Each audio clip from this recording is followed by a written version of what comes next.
with Scott. And what we're going to touch on in the next couple of minutes is just a couple things as they pertain to drugs up the nose.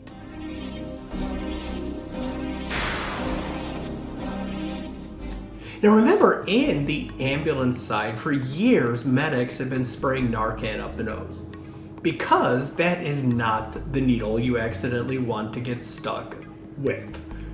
However, on the pediatric side, and now on the big people side as well, more and more places are routinely spraying fentanyl or ketamine up the nose for pain relief. And they're giving Versed or Ativan up the nose for seizures. And it works really, really well. Is when you look at the atomizer itself, remember that it comes with two components. The first of which is this thing right here, which is what allows the drug to be sprayed and not just dripped into the nose.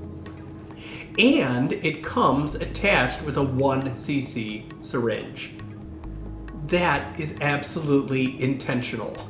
And the rationale is that if you're going to put drugs up the nose, the maximum that they recommend in an adult is 1cc. For both in kids and adults, if you're going to spray it up the nose, as a rule, if we can help it, we like to divide it into two dosages. That way we spray half on one side, half on the other, especially in the bigger volumes of liquid.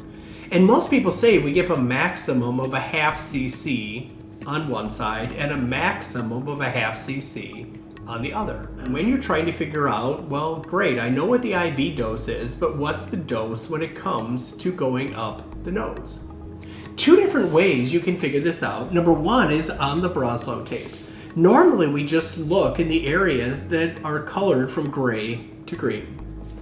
However, on one end of the Broslow tape, it's got a little known section that's entitled No IV Quick Access Meds. And if you follow that area down, that's where it's going to say nasal midazolam, otherwise known as nasal Versed.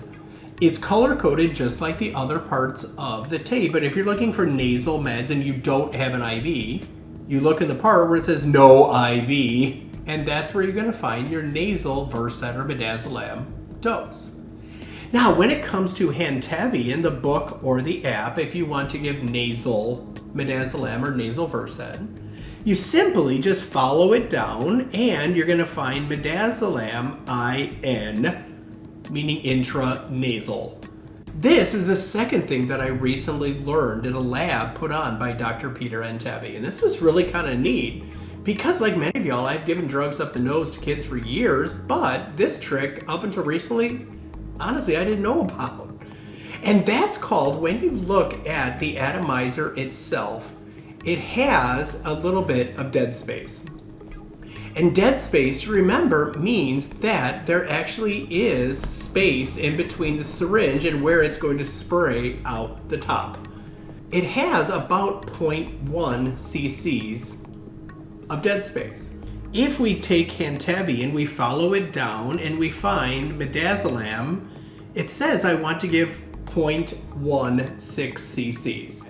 So if you just were to fill up that amount of fluid, and I go to 0.16, if I were to squirt this into the nose, they only got half of the medication.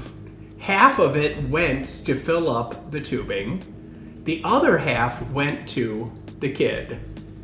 That is crucial. So that's why many places, especially those that deal with kids on a regular basis, where they're a little bit more comfortable playing with these tiny numbers, will say that if it says 0.3, we add another 0.1, and we add just a little bit more. And the rationale being is that way we actually not only fill up the dead space, but once I've filled up this, then the amount that I actually want to go to the kid actually gets to the kid. And before you simply say the drug didn't work, it's not always because it didn't work. Perhaps it's because they didn't get the right dose.